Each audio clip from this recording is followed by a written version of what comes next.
an indicator to test how much acid and alkali there is in the mixture that we put in here.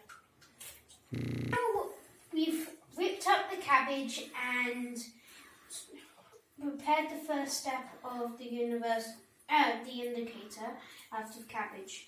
Now we're going to put some water into the bowl with cabbage to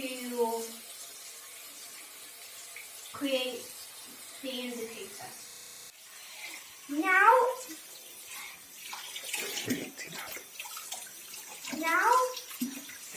I'm boiling the indicator. Sure.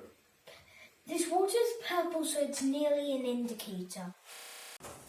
So here we have got the final product. We have mixed acids and alkalis together with the universal indicator.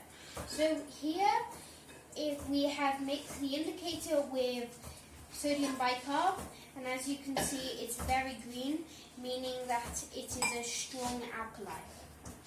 Here we have sparkling water and it has turned a reddish purple. It's turned purple.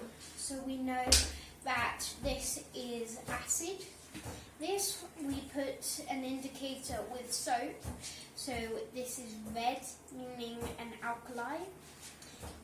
Pink was indicator with milk, which we know is neutral because it hasn't changed much colour.